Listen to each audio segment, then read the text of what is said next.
네, 오늘 풍산기 네 번째 설교를 여러분들과 같이 나누려고 합니다. 그리스도 안에서 누리는 축복 세 가지 중에 두 번째, 나는 그리스도 안에서 특별한 존재가 되었다라는 말씀으로 나누겠습니다. 여러분 어떻게 생각하세요? 여러분 특별한 존재이십니까?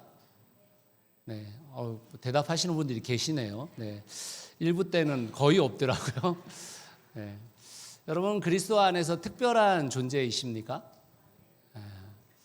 저는 자라면서 제가 특별한 존재라는 걸 인식하지 못하고 살았어요. 네. 저는 형님이 두 분 계시고 누님이 한 분 계신데 저보다 공부를 다 잘했습니다. 그래서 늘 비교를 당하면서 살았어요. 네. 그렇다고 제가 거기에 뭐 억눌려 사는 건 아니고요. 네. 꿋꿋하게 살긴 했지만 늘 비교 속에 살았어요.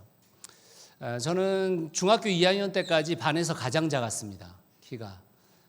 그래서 특히 초등학교 6학년 때 반에서 가장 작은 남자애가 당시에 여학생들은 엄청 크잖아요. 6학년 때. 그래서 이렇게 진짜 이 장대숲을 이렇게. 근데 어느 날 중학교 2학년 때 동창회에 갔는데 그 제일 큰 애가 저보다 작더라고요.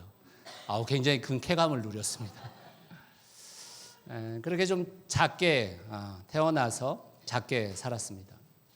저는 교회 다니는 것도 굉장히 큰 비교를 당하면서 다녔어요. 제가 다니던 중학교가 있는데 그 중학교 바로 앞에 저희 아버님이 목회하시는 교회가 있었거든요. 근데 그게 초라한 건물이었습니다. 근데 그래도 자가였어요. 교회가 우리보다 낫다 이런 생각이 드는데 그래도 자가였습니다. 근데 이제 거기에서 조금만 이렇게 언덕을 타고 넘어가면 저희 교회가 사상제일 침례교회였는데 사상교회가 있었습니다. 근데 그 사상교회는 부울경, 부산, 울산, 경남에서 가장 큰 고신측 교회였어요. 그러니까 저하고 같이 학교를 다녔던 중학교 학생들 중에 교회 다니는 애들은 대부분 다 사상교회를 다닌 거예요. 그러니까 야 너는 뭐 저런 데 다니냐 이런 이제 비교를 늘 신앙생활 안에서도 다닐 때도 비교당하면서 살았던 것 같아요. 그래서 신앙생활이 저한테 어떤 특별한 존재라는 걸 인식시켜주지 못했던 것 같아요. 또 교회 안에서 가르치는 내용들도 저한테 특별하다라는 생각을 갖지 못하게 만들었습니다. 늘 당시에 이 죄인 프레임에 쌓여져 있었잖아요. 저는 원래 죄인이었기 때문에 뭐 이렇게 죄인인 게 그다지 슬프지는 않았는데 그래도 매주 올 때마다 너는 죄인이다 이 이야기들을 들었어요. 제가 가장 이해가 되지 않는 것은 뭐였냐면 저는 아주 어릴 때부터 주일에 어른들 예배에 참석했었는데 그 예배에 참석할 때마다 어른들이 대표 기도를 할 때마다 와서 나는 죽을 수밖에 없는 죄인이다. 나는 벌레 같은 존재다. 이러면서 막 눈물을 위해서 기도하는데 그 다음 주에 와서 또 그렇게 기도하시더라고요. 저는 그게 사실 이해가 안 됐어요. 하나님은 원수를 사랑하고 용서하라고 말씀하셔놓고 하나님 왜 이렇게 용서를 안 하시길래 어른들은 맨날 와가지고 또 죄인 이렇게 하시나? 그게 이해가 안 됐어요. 특별한 존재라는 인식을 전혀 하기가 어려웠습니다. 도대체 얼마나 용서를 구해야지 하나님은 우리를 용서하는 것일까? 이런 생각들을 굉장히 많이 했던 것 같습니다.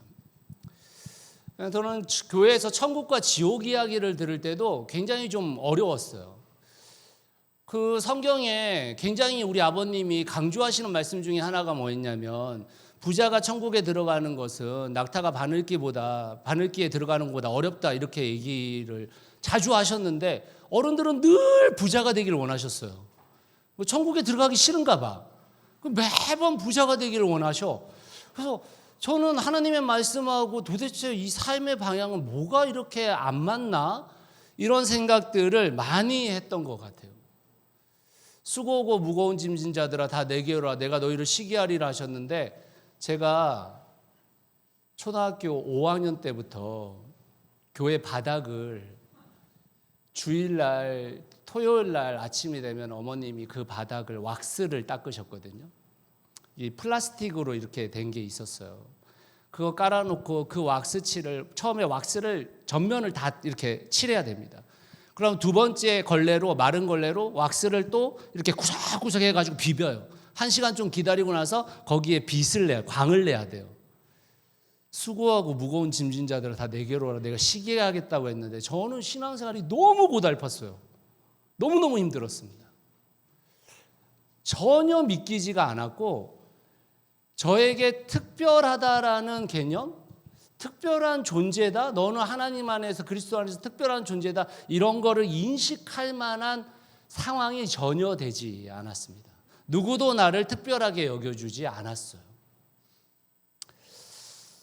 그런데 저의 삶 가운데서 하나님께서 우리를 특별하게 여기시구나라는 것을 알게 된 계기가 있었는데 그 계기가 사실은 저의 삶 가운데서 창세기 18장 19절 말씀을 알았을 때였습니다. 저는 천국이라는 삶이 사실은 이 지옥 같은 삶에서 죽어서 가는 천국을 기대하는 것이 너무 어려웠어요. 늘 돈이 없었고 늘 저는 대학교 1학년 때부터 그때부터 계속해서 알바를 했거든요. 제가 대학을 다니는 상황 속에서는 충대 경비를 계속했었어요. 충대 경비라는 게 침례신학대학교에서 제가 다니다가 5시에 땡 치면 밥 먹고 6시 반까지 충대에 가가지고 자전거 타고 가가지고 거기에서 그 다음날 아침 7시에 퇴근하는 거였거든요. 제가 그 삶을 매일 살았습니다. 뭐 그렇게 이렇게 뭐 천국이 어떻고 죽어서 가는 천국이 문제가 아니었고 살아서 제발 천국을 좀 경험하고 싶었어요. 그런데 저의 인생 속에서 이 창세기 18장 19절 말씀은 그리스도인으로 부른 삶에 대한 특별한 소명이 있구나. 특별한 존재라는 게 내게 맡겨진 특별한 사명이 있구나라는 걸 알게 된 구절이었습니다. 창세기 18장 19절 말씀 같이 한번 읽어볼까요? 시작. 내가 아브라함을 선택한 것은 그가 자식들과 자손을 잘 가르쳐서 나에게 순종하게 하고 옳고 바른 일을 하도록 가르치라는 뜻에서 한 것이다. 그의 자손이 아브라함에게 배운 대로 하면 나는 아브라함에게 약속한 대로 다 이루어 주겠다. 아브라함을 하나님이 믿음의 조상으로 부르셨는데 그 믿음의 조상으로 부른 이유가 뭐냐면 자손들을 잘 가르치고 순종하게 만드는데 뭐를 가르치고 뭐를 순종하게 만드느냐? 옳고 바른 일을 하도록, 이렇게 이 본문은 기록되어 있지만 히브리어에서는 미시타크와 ጼ데크라는 단어를 분명하게 사용하고 있단 말이에요. 공의와 공평을 이루게 하시려고 이런 말이었던 거예요. 사실 우리의 삶 가운데서 우리가 살아가는 이 세상이 공의와 공평의 세상이 되는 것이 참 어려운 문제입니다. 요즘 더 어렵게 느껴지시죠? 저는 이게 제가 갖고 있는 생각이긴 하지만 내일 모레 대통령이 누가 되더라도 우리나라가 공의와 공평의 온전한 세상이 되기는 어렵다, 이런 생각이 있어요. 제가 원하는 후보도 있고 제가 바라는 모습도 있지만, 근데 하나님께서 우리를 부르신 이유가 특별한 소명을 주셨는데 그 소명이 결국에는 이 땅을 공의와 공평으로 살아가라, 그 세상을 만들라, 이 얘기를 하고 있는 거였거든요. 근데 그 세상이 저는 이 세상 전체인 줄 알았어요. 근데 성경을 잘 살펴보면 하나님께서 이스라엘, 하나님의 선택한 민족인 이스라엘이 그렇게 되기를 원하셨거든요. 근데 그것을 지금의 우리로 따지자면 우리가 속한 그 교회를 하나님이 원하시는 하나님의 통치가 이루어지는 공의와 공평의 세상으로 만들라는 그 말이 저에게는 굉장히 큰 사명으로 다가왔습니다. 제가 군대를 수색대를 나왔어요. 제가 군대 얘기를 잘 하지 않는데 수색대를 나왔는데 이 수색대는 제가 속해 있었던 사단은 6개월을 철책으로 들어가는 사단이고 나머지 군 생활은 이제 밖에서 우리가 회바라고 하는데 밖에서 하는 데였어요. 6개월이 철책에 들어가 있는 동안이 제일 편해요. 밖에 있을 때는 미쳐요. 매일 945고지를 올라야 돼요. 고대산이라고 경기도 연평에 있는. 거기 매일 아침에 올라야 돼요. 매일 아침. 제 무릎이 아작날 정도로. 그리고 매번 훈련이 있어요. 그런데 제가 그 철책에 딱 들어가면 수색을 하는 거예요. 이제 철책에 들어가서 이제 뭐 수색하고 그 다음에 판초위 쓰고 이렇게 경계 서거나 또는 그 안에서 하룻밤 지내고 이런 일들만 했었어요. 그런데 제가 가 있는 그 동안에 제가 속해 있었던 군대의 군종병이 어떤 실수를 저질러 가지고 잘렸어요. 그래가지고 대대장이 저한테 임진산 너 올라와 해가지고 나한테 군종병을 하라는 거예요. 여러분 이게 밖에 있을 때는 군종병이 엄청 편하거든요. 훈련 안 뛰니까 얼마나 편해요. 근데 이 철책에 들어가는 순간 군종병에 특별한 사명이 생깁니다. 그게 뭐냐면 밤에 보초를 설 때 커피를 타들고 그 경계선은 모든 지역을 돌아다니면서 커피를 따라줘야 돼요. 이게 입마담입니다. 입마담. 제가 6개월 동안 입마담을 했거든요. 그게 여러분들이 생각할 때 그게 쉬울 것 같지만 이 철책이라는 게 우리가 생각하는 것처럼 평지가 아니거든요. 다 계단입니다. 다 계단. 거의 한 4km 반경을 저희 대대가 계속 쓰는 건데 매일 4km를 걸어 다녀야 돼요. 근데 이 4km가 여기서부터 여기까지가 4km지 다시 우리 부대까지 오면 그러면 거의 한 7km 정도 되는 거리였어요. 매일 밤 그걸 돌아다녔어요. 얼마나 힘들었겠어요? 근데 힘들었을까요? 안 힘들었을까요? 처음에는 힘들었어요. 그런데 저를 너무 반겨주는 거야. 이 철제에 근무 서는 애들이 얼마나 이게 외로워요, 사실은. 그리고 그 칠흑 같은 밤이거든요. 완전히 정말 불빛 하나 없거든요. 그리고 원래 철책은 절대 혼자 돌아다니면 안 돼요. 넘어갈 수 있기 때문에 2명 이상 무조건 다녀야 되는데 대대장이 너는 혼자 다녀 이렇게 한 거예요. 그래서 저 혼자 그 밤마다 7km를 걸어 다녔습니다. 제가 속해 있었던 그 소대 잠자리에서 잠을 못 잔 적도 엄청 많아요. 너무 피곤해서 그냥 땀 부대 가서 거기서 자고 이렇게 했습니다. 특별한 존재가 된 거예요. 입마담이. 특별한 사명을 띠고. 여러분 우리가 그리스도 안에서 특별한 존재가 됐다는 것은 특별한 사명을 떴다는 거거든요. 여러분 특별한 사명을 떴다는 것은 굉장히 행복한 일입니다. 사실은. 그런데 우리는 우리의 특별한 존재라는 것을 유지하기가 어려워요. 왜냐하면 이 세상을 살아가는 방식과 특별한 존재로 살아가는 방식이 다르거든요. 그래서 이걸 유지하기가 너무 힘든 거예요. 유지하기가. 근데 하나님은 그 유지의 장치를 해놓으신 거예요. 너희가 특별한 사명을 띠고 아브라함처럼 살아갈 수 있는 장치를 해놓으셨습니다. 그 장치가 뭐냐? 2가지가 있는데요. 그 장치가 바로 첫 번째가 요한복음 15장 5절 말씀에 있습니다. 같이 한번 읽어놓겠습니다. 시작. 나는 포도나무요 너희는 가지이다. 사람이 내 안에 머물러 있고 내가 그 안에 머물러 있으면 그는 많은 열매를 맺는다. 너희는 나를 떠나서는 아무것도 할 수 없다. 하나님이 특별한 사명을 주셨는데 그 특별한 사명을 할 수 있는 공급을 하시겠다고 약속하신 거예요.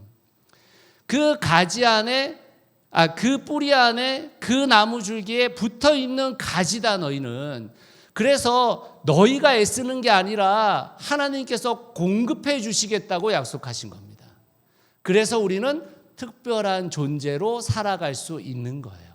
우리는 특별한 사명으로 살아갈 수 있게 된 겁니다. 여러분 이 공급이라는 게 얼마나 중요한지. 그럼 제가 4월에 유성장에 가서 무화과 나무를 샀어요. 무화과 나무를 사러 갔는데 무화과 나무를 사러 갔더니만 이렇게 잎 하나 달려있지 않은 막대기 하나를 이렇게 있더라고요. 아내하고 같이 사러 갔는데 아내가 여보 이걸 살라고? 이렇게 얘기하더라고요. 아무것도 그냥 짝대기 하나 있으니까. 그래서 아니 무화과 나무 사야지. 그래서 무화과 나무 2개를 샀어요. 근데 그때 사는 동안에 키가 제 키만 했는데 반을 딱 잘라버리시더라고요. 사자마자. 그러더니 이거 밑에 것만 들고 가라는 거예요. 그래서 아내가 왜 자르냐고 이걸 막 이렇게 했어요. 잘라야 돼요. 이렇게 얘기하시더라고요. 그래서 그 막대기를 갖고 와가지고 심었습니다. 완전 막대기예요. 밑에 뿌리 조금 있고 완전 막대기. 아무것도 없어요, 이파리가. 근데 2개월이 지나고 나서 그 나무에서 잎이 나기 시작했어요. 새싹이 나고. 지금은 조금 무성해졌습니다. 내년이면 무화과가 열릴 겁니다. 여러분, 그 뿌리가 별거 없었거든요. 근데 그 뿌리가 그 잎사귀를 만드는 거죠. 하나님이 우리를 공급하고 있다는 겁니다. 이걸 깨달으면 특별한 존재로서 특별한 사명을 가지고 살아갈 수 있게 되는 겁니다. 여러분, 제가 목회를 시작하고 나서 저의 인생에서 목회의 목표 자체가 그런 거였어요. 똑같았어요.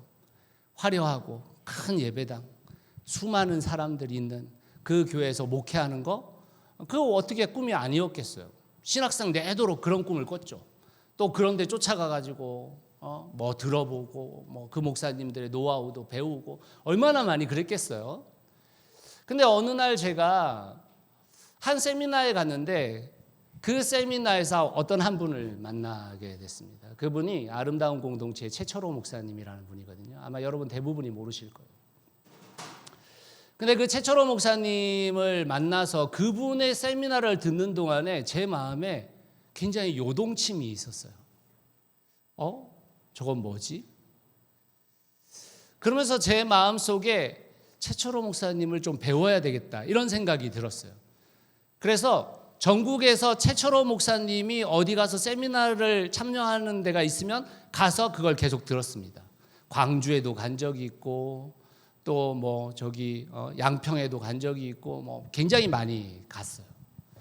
근데 그분의 이야기를 들으면서 제 마음에 어떤 생각이 들어왔냐면 도시에서 공동체를 이루며 살아간다는 것은 무엇인가에 대한 질문이 생겨졌습니다.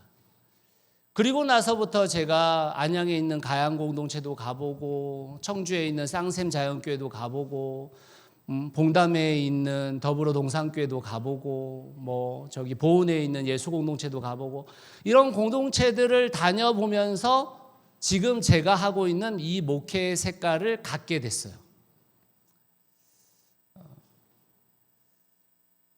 우리 모두에게는 하나님께서 우리를 하나님의 나라에 합당한 존재로서 부름을 받았기 때문에 언젠가 우리로 하여금 그 소명을 깨닫게 하신단 말이에요. 그런데 그 소명을 깨닫고 가려고 하면 용기가 필요해요. 사실은 되게 어려워요. 한번 결단하기가 어려워요. 과거에 내가 꿈꾸고 있던 것들이 있고 과거에 내가 바라던 것들이 있고 내가 지금 누리고 있었던 것들이 있기 때문에 사실은 가기가 어렵습니다. 그런데 하나님의 공급하심을 경험하면 갈 수 있어요. 사랑하는 성도 여러분, 여러분은 특별한 사명을 가진 특별한 존재이십니다. 그런데 그 존재로 살아가시려면 뭐가 있어야 되냐? 하나님의 공급하심이 있어야 되는 겁니다. 그 뿌리에서 공급받아야 돼요. 그 공급을 경험해 보지 않으면 사실은 가기 어려워요. 근데 거기에 우리가 들어가잖아요. 그러면 공급하심을 경험하게 되어집니다. 사랑하는 성도 여러분, 우리는 우리의 삶 가운데 결핍을 채우기 위해서 얼마나 많은 노력을 해요? 그렇죠. 우리는 우리의 삶의 에너지를 거의 대부분 우리가 갖지 못한 무엇인가를 더 갖기 위해서 쏟고 살아갑니다. 그리고 어떤 사람들은 그 결핍이 부끄러운 것이라고 이야기해요. 그래서 우리는 그 결핍을 숨기고 있지만 결과적으로 한쪽에서는 그 결핍을 어떻게든 채워보고 어떻게든 누군가에게는 나는 이런 사람이야를 보여주려고 하는 그 마음들이 있습니다. 근데 여러분, 그 결핍은 우리가 아무리 쏟아부어도 채워지지 않을 거예요. 세상의 가치의 그 결핍들은 우리 스스로가 아마 장벽을 만들어내고 또 우리 스스로가 더 높은 곳에 올라가거나 더 많은 것을 갖기 위해서 수없이 노력해야 될 겁니다. 그런데 하나님의 공급하심을 누리게 되면 그 안에서 우리는 그 결핍이 아닌 그 갈급함을 체험받게 되어지는 것입니다. 사랑하는 성도 여러분, 여러분은 갈급하십니까? 하나님이 갈급하신가요? 아마 이 질문에 대해서 답할 수 있는 존재는 여러분 자신뿐이 없을 거예요. 나는 하나님 앞에 갈급한가? 어쩌면 이 예배, 어쩌면 이 모든 시간들이 우리의 갈급함의 표현이기도 하지만 사실은 어쩌면 우리 안에 종교 생활로 끝나버릴 시간일 수도 있습니다. 그 갈급함의 공급됨은 이 교회 안에서 이루어지는 게 아닙니다. 저 밖으로 나가봐야 합니다. 그래야 공급하시는 거구나를 알 수 있게 되어집니다. 지난 한 3월 말쯤에 우리 김선미 자매가 저한테 여기에 그 식물 하나가 있었어요. 목사님 일로 와보라고 그러시더라고요. 그래서 가봤어요. 거기에 막 하얀 막 이 뭐 버짐 같이 껴가지고 막 이 병충해가 막 묻어 있었어요.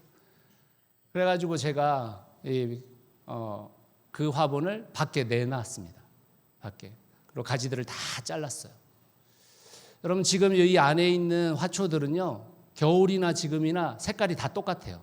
그죠? 근데 여러분 그 안에 있던 애가 밖에 나가니까 완전 시들은 거예요. 밖에 나가니까. 근데 재밌는 건 그 완전 시듬 이후에 어떻게 됐을까요? 지금은 완전 초록이 됐습니다. 그게 무슨 말이냐? 우리가 교회 안에 갇혀서는 하나님의 공급하심을 누릴 수 없어요. 나가야 돼요. 정말 우리의 일상에서 하나님의 공급하심을 경험해 봐야 합니다. 그 경험을 사랑하는 여기 계신 모든 성도님들이 하시기를 간절히 바랍니다. 하나님의 공급하심을 따라서 특별한 존재로 살아가시기를 바라요. 우리가 가나안 땅을 젖과 꿀이 흐르는 땅이라고 얘기하잖아요. 여러분 젖과 꿀이 흐른다라는 말이 사실 그들이 원래 살던 애굽 땅이 훨씬 젖과 꿀이 흐르는 땅이에요. 나일강이 있잖아요. 여러분 이 나일강 근처에 있는 모든 이 농작물들은 우리로 말하면 뭐 이렇게 그 2번, 3번, 4번 1년에 재배하거든요. 여러분 동남아시아에 가면 우리가 2번, 3번, 2모작, 3모작 막 이렇게 하잖아요. 왜 할 수 있는 줄 아세요? 왜 할 수 있을까요? 강이 범람하기 때문에 가능한 일입니다. 그냥 땅으로는 안 돼요. 강에 박혀 있었던 수많은 흙들이, 유기물들이 다 땅으로 올라와 가지고 다시 2모작, 3모작이 가능한 거거든요. 애굽이 그래요. 나일강의 범람이 그들에겐 축복이에요. 엄청난 에너지를 가져다 주는 거거든요. 근데 여러분 이스라엘 땅에는요 그런 거 없어요. 이스라엘 땅에는 저 헐몬산에서 내려오는 빙하수가 내려와 가지고 갈릴리 호수 이런 거 정도예요. 그리고 그 밑으로는 사해잖아요. 거기서 끝나잖아요. 그 밑으로 물도 없어요. 다시 말하자면 가나안 땅이 젖과 꿀이 흐른다라는 것은 일반적 생각에서 나온 게 아닙니다. 그거는 하나님이 이른 비와 늦은 비를 공급해 주시기 때문인 거예요. 우리의 삶도 똑같습니다. 우리의 삶이 정말 특별한 존재가 되는 것은 하나님의 공급하심 때문임을 믿으시길 바라요. 그런 특별한 존재가 되시기를 간절히 축원합니다. 두 번째로 우리가 특별한 존재로서 어떻게 살아갈 수 있는 것인가? 그것은 에베소서 2장 10절 말씀 때문입니다. 같이 한번 읽어보겠습니다. 시작. 우리는 하나님의 작품입니다. 네. 여러분 옆에 사람을 보세요. 좀 작품 같으신가요? 어떻게 괜찮으세요? 네. 작품성이 좀 있으세요? 네. 갑자기 놀라셨어. 이게 보는데 갑자기 놀라셨어. 네. 작품성이 어떻게 좀 드러나나요? 네. 저는 사실 그리스도인들 안에서 작품성을 느껴본 적이 별로 없었어요. 네. 별로 작품스럽지 않더라고. 네. 이게 뭐 작품이라고 얘기하는데 하나님이 그다지 잘 빚으신 것 같지는 않아 보이더라고요. 그래서 참 실망감을 가졌을 때가 굉장히 많았습니다. 하나님의 작품입니다라는 것은 목사님들이 이렇게 옆에서 이렇게 인사시킬 때 인사치레로 하는 것 정도였지, 제가 그 작품성을 받아들인 게 사실은 오래된 이야기들이 아닙니다. 여러분, 이 작품 혹시 아시나요? 네, 넘겨주십시오. 네. 네, 이거 아시나요? 뭐죠? 황소머리라는 작품입니다. 황소머리. 여러분, 이 작품이 1994년에 경매에 나왔거든요. 저 경매 가격이 얼마쯤 됐을 것 같으세요? 50억? 20억?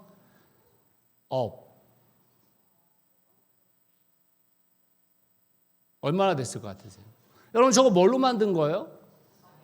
자전거로 만든 거예요. 자전거 핸들하고 안장으로 만든 겁니다. 저거 1994년 경매에 나오고 이제는 경매에 나오지 않고 있는데 1994년 경매에서 294억에 팔렸습니다. 야, 나도 만들겠다 이런 생각이 드시죠? 뭐 까짓거 뭐 이런 생각이 드시잖아요. 누구의 작품이죠? 피카소의 작품이거든요.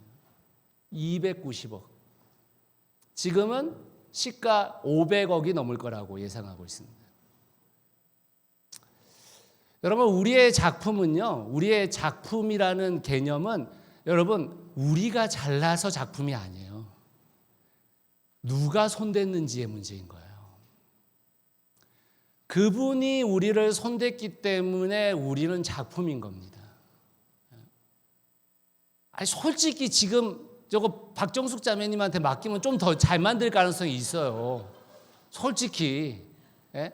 요즘 뭐 핸들하고 안장도 더 잘 나오는 것도 있고 그렇잖아요. 예? 근데 여러분, 우리가 하나님이 우리를 작품화 시켰다는 것을 잊고 살아가는 거예요. 우리가. 여러분, 제가 김기창 형제를 작품으로 여길 수 있는 방법은 딱 한 가지밖에 없어요. 뭐로 봐야 됩니까? 하나님의 마음으로 보면 작품인 거예요. 근데 우리는 서로를 나의 마음으로 보기 때문에 작품으로 여기지 않게 되는 겁니다. 결국 우리의 작품성이 드러나는 것은 우리 서로가 우리 서로를 작품으로 여겨줘야 작품성이 드러나거든요. 여러분, 내가 작품이라는 걸 남들이 자꾸만 알려줘야 내가 작품인 줄 알지. 예? 나 혼자 속 끓이고 있으면 작품 같지 않잖아요. 예? 정말 진짜 밴댕이 속보다 작은 그 쪼잔함이 드러날 때마다 내가 작품이라는 생각이 들겠어요? 안 들죠. 근데 여러분, 우리가 주위에 있는 사람들이 당신은 작품이에요 라는 것을 인식시켜주면 우리는 작품이란 말이에요. 그러면 그 작품의 가치를 하는 것입니다. 결국 여러분, 우리가 하나님의 작품을 인지하게 되는 것은 우리 서로의 책임이에요. 우리 서로의 책임. 내가 이분을 하나님의 작품으로 여겨줘야 작품다운 삶을 사는데 우리가 자꾸 그분을 정말 가치 없는 사람처럼 여기니까, 우리의 자녀들을 가치 없는 사람으로 취급하니까 얘들이 작품이 안 되는 거예요. 그 작품임을 우리가 알 때 비로소 우리는 특별한 존재로 특별한 사명을 걷고 걸어갈 수 있게 되어지는 것입니다. 여러분, 그 작품성이 드러나는 건 뭐냐? 에베소서 2장 10절 말씀 다시 한번 읽어볼까요? 뒷구절로 한번 가봅시다. 네, 넘겨주십시오. 같이 읽겠습니다. 시작. 우리는 하나님의 작품입니다. 선한 일을 하게 하시려고 하나님께서 그리스도 예수 안에서 우리를 만드셨습니다. 하나님께서 이렇게 미리 준비한 것은 우리가 선한 일을 하며 살아가게 하시려는 것입니다. 그 작품성은 뭘로 드러난다고요? 선한 일로 드러난대요. 근데 여러분, 이 선한 일은 여러분이 생각하는 선한 일 아니에요. 물론 여러분이 생각하는 선한 일일 수도 있습니다. 성경이 말하는 선한 일은 예수 그리스도가 하신 일이에요. 예수 그리스도가 하신 일을 우리가 하면 그 작품성이 드러나는 거예요. 예수 그리스도가 걸어가신 그 길을 걸어가면 우리에게 그 작품성이 드러나는 것입니다. 예수 그리스도가 이 땅 가운데 오셔서 하신 일이 뭡니까? 하나님 나라를 선포하고 하나님 나라를 이루어갔던 겁니다. 그 하나님의 나라의 가장 중요한 원리가 뭐라고요? 공의와 공평인 것입니다. 그 일들이 우리 가운데 일어난다면 우리는 하나님의 작품으로서의 값어치를 하고 있다라는 거예요. 여러분, 공의와 공평을 어렵게 생각하지 마세요. 어려운 게 아니에요, 여러분. 이 세상 가운데 공의와 공평을 이루는 것은 되게 어려운 일이죠. 우리나라가 공의와 공평의 완전성을 이룬다, 이거는 진짜 어려운 일입니다. 부자와 가난한 자가 없이 정말 그 빈부의 격차가 줄어들고 그 안에서 함께 더불어 살아가면서 행복을 누린다는 거 굉장히 어려운 일입니다. 그렇지만 우리 안에서 그 일이 이루어지는 것은 여러분 어려운 일이 아니에요. 제가 자주 말씀드리지만 우리가 갖고 있는 것을 공유하면 가능합니다. 공유하면. 여러분의 것을 내어놓으라는 말이 아니에요. 여러분의 것을 임진산의 이름으로 바꾸라는 말이 아닙니다. 여러분의 것은 여러분이 갖고 계세요. 근데 공유할 수 있는 방향성을 가지고 계시면 됩니다. 그러면 여러분, 우리는 공의와 공평의 하나님의 나라를 우리가 함께 누릴 수 있게 되는 거예요. 여러분, 우리 교회가 무슨 큰 교회도 아니잖아요. 뭐 아이들까지 다 합쳐서 뭐 한 150명에서 170명밖에 되지 않는, 밖에라고 해서 죄송합니다. 저는 굉장히 크다고 생각하는데 많은 사람들이 밖에서 볼 때는 그거밖에 안 되는 교회라고 생각해요.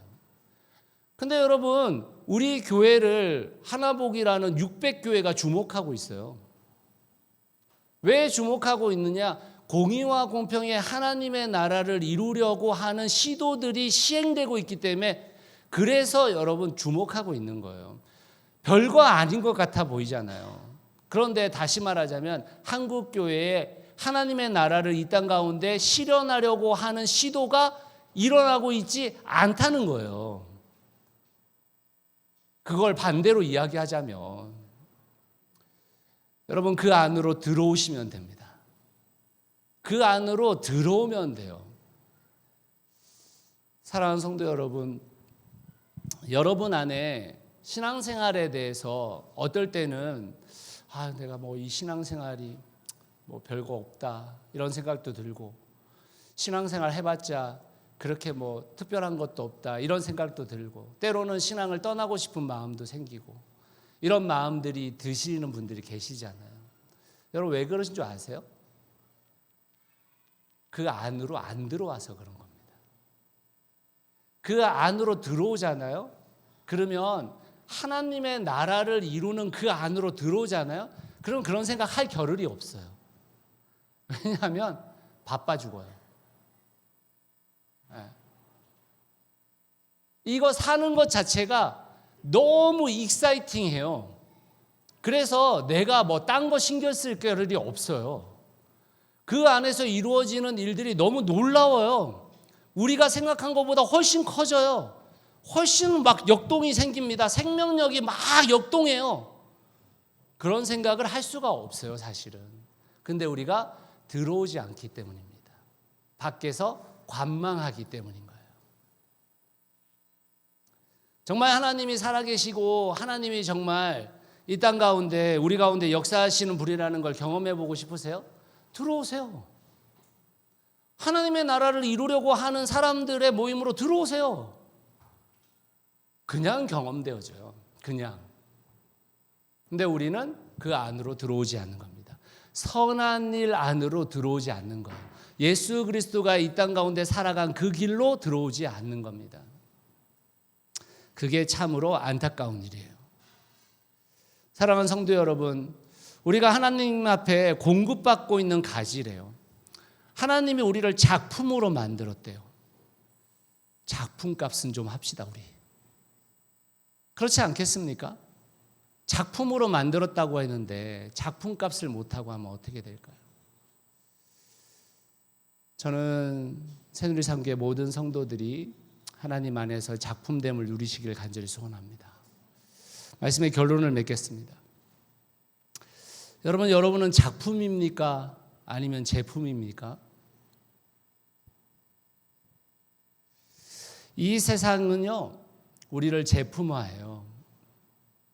너는 1등급, 너는 2등급, 너는 3등급, 너는 학급. 다 줄을 세워요. 작품성을 다 잃게 만듭니다. 제품으로 줄 세우고 그 제품을 줄 세우기 위해 온갖 소망을 우리는 거기에 쏟고 살아갑니다.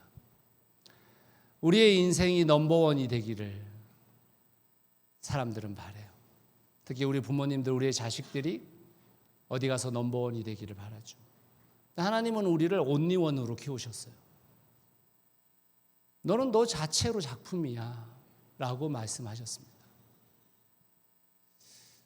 우리는 그 줄 세우는 그 삶을 우리의 자녀들에게 넘겨주고 있고 우리 스스로도 거기에서 빠져나오지 못하고 살아갑니다. 우리가 계속 누군가를 줄 세운다면 그때부터 우리는 제품이 됩니다. 결국 이 사회의 부속품이 돼버리고 말겠죠. 그래서 세상의 가치에 종속되어 살아갑니다.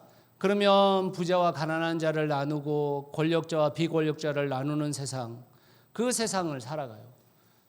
다시 말하자면 그 세상 속에서는 내가 행복하기 위해서는 누군가의 행복을 빼앗아야만 행복할 수 있는 세상이 되어버립니다. 하나님이 우리를 그렇게 만드셨을까요? 하나님이 우리를 작품으로 만드셨는데 우리가 제품으로 살아가길 바랄까요? 하나님께서 우리가 남의 행복을 뺏어가지고 내 행복을 채우는 삶을 살기를 바라실까요? 저는 그렇게 생각하지 않습니다. 기독교는 그런 걸 가르치지 않습니다. 제가 20대 중반에 빌립보서 4장 13절 말씀의 의미를 정확하게 이해하면서 제 인생에 있어서 어떤 결핍에 대해서 좀 해소하고 내려놓을 수 있는 계기가 됐어요. 빌립보서 4장 13절 여러분 너무나 잘 아시는 말씀이죠. 같이 한번 읽어볼까요? 네, 시작. 나에게 능력을 주시는 분 안에서 나는 모든 것을 할 수 있습니다. 저는 성경이 나는 할 수 있다, I can do it을 가르치는 줄 알았어요. 근데 그게 아니더라고요. 저 말씀 이전에 12절 말씀이 있다는 것을 발견하고 제 인생에서 결핍이라는 것이 내 인생을 좌우하지 못한다는 걸 알게 됐어요. 12절 말씀을 같이 한번 읽어보겠습니다. 시작. 나는 비천하게 살 줄도 알고 풍족하게 살 줄도 압니다. 배부르거나 굶주리거나 풍족하거나 궁핍하거나 그 어떤 경우에도 적응할 수 있는 비결을 배웠습니다. 성경은 우리의 상황의 어떠함이 예수 그리스도를 따라갈 수 있다라고 말하고 있지 않아요. 그런 거 상관없습니다. 우리의 상황과 상관없이 우리는 주님으로부터 공급받을 수 있는 존재가 되었습니다. 그 공급이 내가 생각하는 세상의 가치로 따져봤을 때 별로 공급되지 않아도 큰 문제가 되지 않아요. 그 공급이 내가 바라는 저 높은 곳에 있는 그것이 아니더라도 괜찮아요. 하나님은 우리에게 공급하십니다. 특별히 그 공급을 우리 모두에게 주셨다는 것을 기억하셔야 돼요.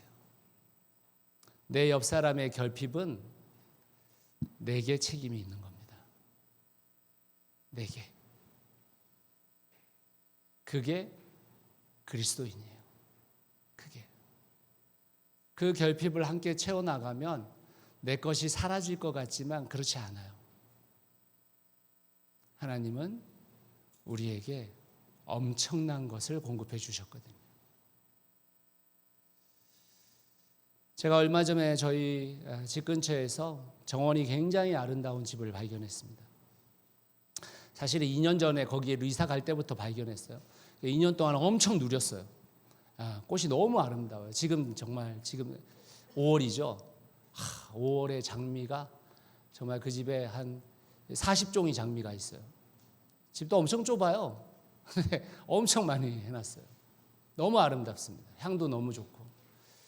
근데 제가 지난주에 그 집 앞을 가다가 팻말 하나를 발견했어요. 꽃을 팝니다 이렇게 돼 있더라고요. 2년 동안 못 봤어요 그걸. 근데 이렇게 작게 있더라고요. 그래서 제가 그 집에 처음으로 들어가 보게 됐어요. 봐야 살 거 아니에요. 그래서 그 아침에 7시였는데 아침에 그 문을 따고 들어갔습니다.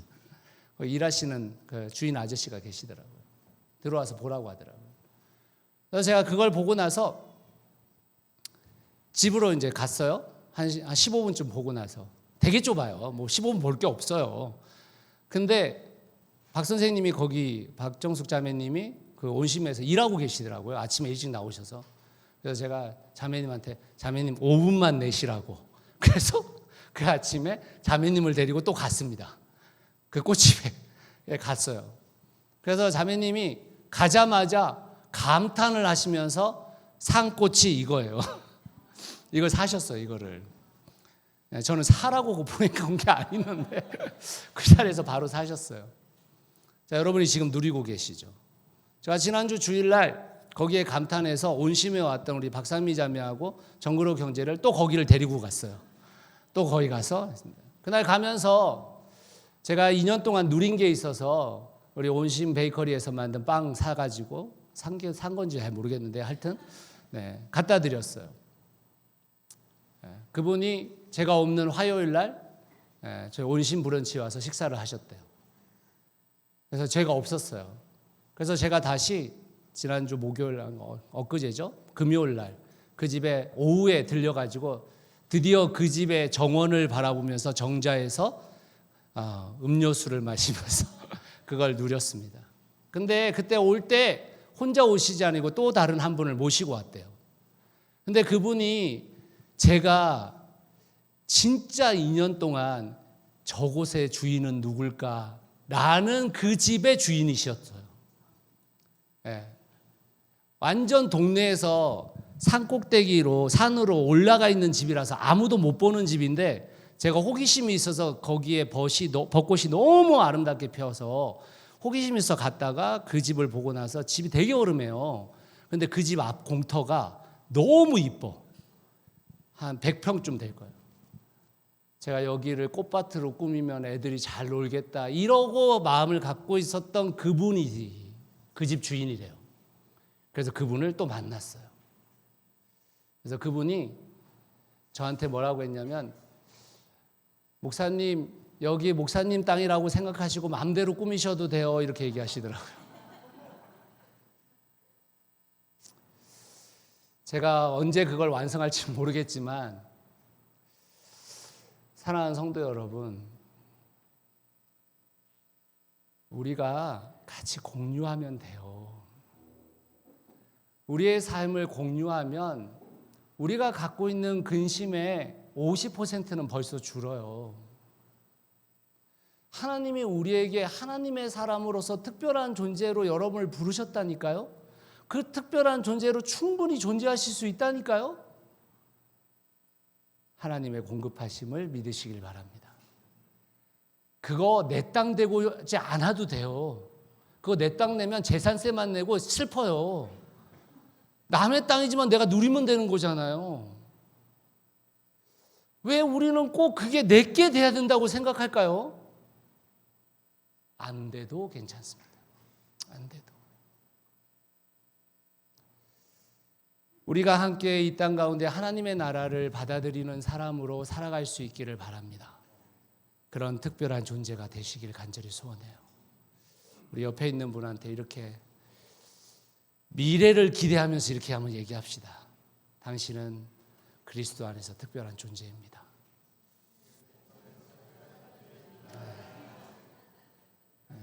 당신 덕 좀 누립시다. 이렇게 얘기합시다. 당신 덕 좀 누립시다. 네. 우리 서로 정말 서로를 위해 함께 살아가는 정말 하나님 나라의 공동체가 되기를 예수 그리스도 이름으로 축원합니다. 같이 기도하겠습니다. 사랑하는 성도 여러분, 오늘 여러분 안에서 여러분 스스로가 얼마나 특별한 존재인지를 한번 고백해 보십시오. 아, 주님, 제가 주님께서 특별한 존재로 여겨주셨죠. 주님께서 이 시간에 여러분들에게 이렇게 속삭여 주실 겁니다. 넌 특별한 존재란다. 그 음성을 매일 들을 수 있다면 우리가 걸어갈 수 있지 않을까요? 주님, 저에게 좀 속삭여 주십시오.